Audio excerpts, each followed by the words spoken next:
Assalamualaikum warahmatullahi wabarakatuh.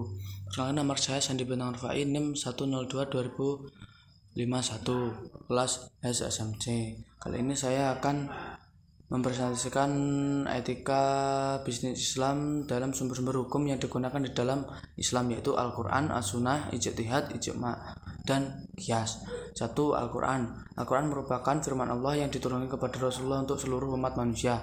Dalam sejarah kehidupan Rasulullah, Al-Quran ini turun secara bertahap, dan setiap turunnya ayat-ayat disertai dengan asbabun nuzul atau sebab turunnya Al-Quran, yaitu peristiwa atau permasalahan yang dihadapi Rasulullah dan kaum muslimin. Al-Quran merupakan sumber hukum utama. Bila telah jelas hukumnya di dalam Al-Quran, maka tidak perlu mencari sumber hukum lainnya, dan hukum dalam Al-Quran sifatnya kekal dan dapat digunakan hingga hari akhir atau kiamat. Contoh ayat yang turun karena pertanyaan sahabat. Wa yas'alunaka madza yunfikuna kulli afwa kadzalika yubayyinul lahu lakumul ayati la'allakum tatafakkarun. Dan mereka menanyakan kepada tentang apa yang harus mereka infakkan, katakanlah kelebihan dari apa yang diperluaskan. Contoh ayat yang turun karena permasalahan. Wa la tankihul musyrikati hatta yu'min wa la ammatu mu'minatun khairum min musyrikatin wa law ajabatkum wa la tunkihul musyrikina hatta yu'minun wa la'abud mu'minun khairum min musyriki walau ajabakum ulaika yad'una illa nari wallahu.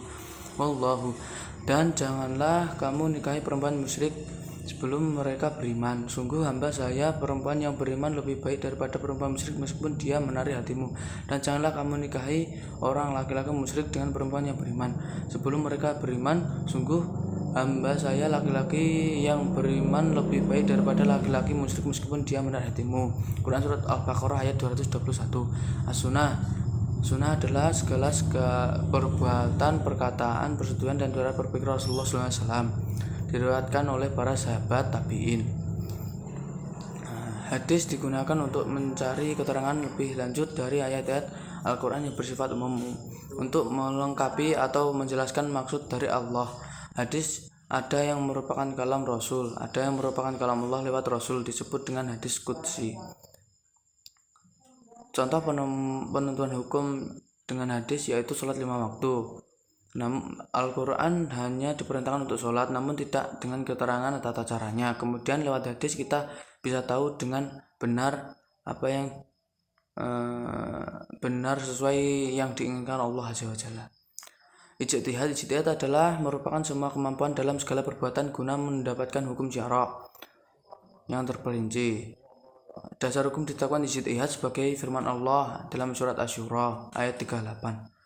Walladzina tajabu li rabbihim wa aqamus salata wa amruhu syura bainahum wa mimma razaqna yunfikun.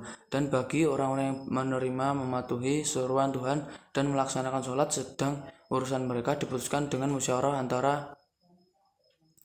antara mereka, dan mereka menginfakkan sebagian dari rezeki yang kami berikan kepada mereka. Lapangan ijtihad yaitu masalah-masalah yang belum diatur hukumnya secara pasti oleh Al-Quran dan As-Sunnah. Maka dalam masalah-masalah yang hukumnya sudah diatur secara pasti dan jelas dalam nas Al-Quran dan As-Sunnah, tidak perlu lagi berijtihad.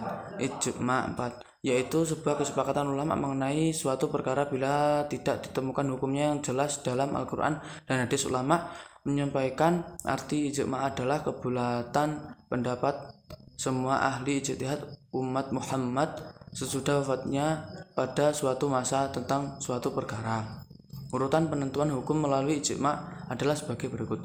Yang pertama khulafa'ur rasyidin, yang kedua pendapat imam mazhab, yang ketiga hasil dari ijma' ulama yang mutawatir. Contoh penyelesaian dengan ijma' adalah penentuan sholat tarawih dalam satu jamaah pada zaman Sayyidina Umar dan pembukuan Al-Quran yang dimulai pada zaman Sayyidina Abu Bakar. Yang terakhir kias adalah mempersamakan hukum sesuatu perkara yang belum ada kedudukan hukumnya dengan sesuatu perkara yang sudah ada ketentuan hukumnya karena ada segi-segi persamaan diantara keduanya, disebut illat. Sekian presentasi dari saya. Wassalamualaikum warahmatullahi wabarakatuh.